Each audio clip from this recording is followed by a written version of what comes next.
Hi, so I'm going to use this medium in order to give you a brief introduction to the pedagogical technique we're using for your project.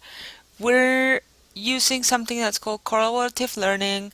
Collaborative learning is a pedagogical technique that was developed in the late 80s as a technique that incorporates different aspects of what we usually associate with working in teams.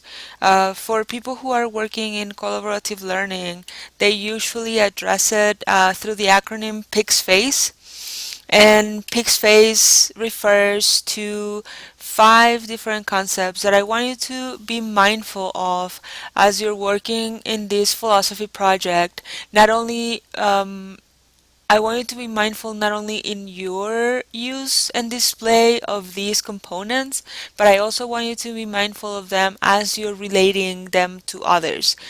PICS-FACE is an acronym that, if used correctly, can actually solve a lot of the tensions and issues that happen in group work. And I know that professors have you work in group work a lot in classes, but that's because really you never stop working with others after school. That's part of what I do in my everyday life here at LaGuardia and in other places where I've worked, whether that was the business world or now that I'm doing more things related to education. So anyway, I'm getting this idea of pig's face from the research that has been done up in Minnesota at the University of Minnesota by the Johnson brothers, and they define pig's face as positive interdependence. That means that you guys find in the way in which you're working a good structure through which you can find support.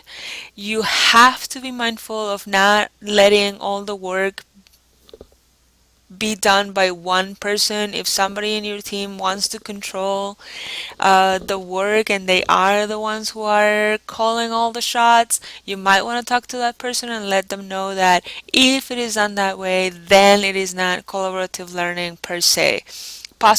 Positive interdependence means that all the members in your team feel that they are bringing something to the table. In order to work with positive interdependence, you will see that I have already tried to use individual and group responsibility in the instructions of your paper or of your project, sorry. Individual responsibility will be exhibited when you guys bring your notes and you come to class prepared. Everybody in your group should have a set of notes to share, not only with me, but with the members of the team. You also want to make sure that as the group progresses, you assign different tasks to the people in the team who is going to be bringing images, if you're going to use images for the PowerPoint, who's going to put the PowerPoint together, how are you going to divide the work that is going to be done on the visual aid so that not you're not depending only on one person doing this, and you have an even distribution of roles and accountability during your project. The other thing that you want to be mindful of is that you are working in conjunction with others and whatever baggage those other people bring. So somebody in the classroom mentioned already that the meetings, I think it was Rojan, the meetings, the time for the meetings is very important because it will be very difficult for you to meet outside of the classroom. So group processing refers to the way in which you as a specific team come up with rules, regulations, and ways of interacting with one another for the progress of the team. You will see that in class, I don't intervene too much as to what you're supposed to be doing. I'm more there for support with the philosophical ideas and the connections that you're establishing between your philosopher and waiting for the barbarians. The way in which your group works is going to depend on agreements that you have all made. Make sure that if an agreement is being made and it does not satisfy you, if it doesn't work well for you, make sure that you say something, because if the other members of your group agree on it and you kept quiet, they're going to immediately assume that it also worked for you since you had the opportunity to speak up. Okay? If there's a problem that develops in your group, if there's somebody who is not doing their work and you have talked to that person and that person is still not responding, make sure that you come to me and you fill me in the situation. You need to tell me how things are progressing in your group, right? Because you are working with others, you are also working with your social skills. What is it that you need in order to be able to manage this situation? What sort of time skills you need, but also what sort of communication you need to have with your peers. Some of you already exchange phone numbers, email addresses. You might want to talk about whether you're going to share a Google Drive document, right? But you need to make sure that you use your best skills to communicate. And this is only for the project. You will see that in order to work on a presentation, in order to do a good presentation, you also have to have social skills. But think about skills that you need in order to be able to work with the people who have been assigned to the same group as you.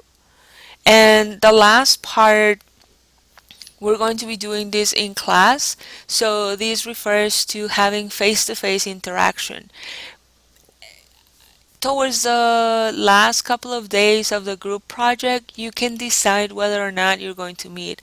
But for the beginning of the project, I want you to be working in class. I want you to be interacting with one another and to be able to communicate in that way so that I can see the way in which you are making progress and so that I can see that this is really collaborative learning and not something that you decided to divide and then put together on the day of your presentation.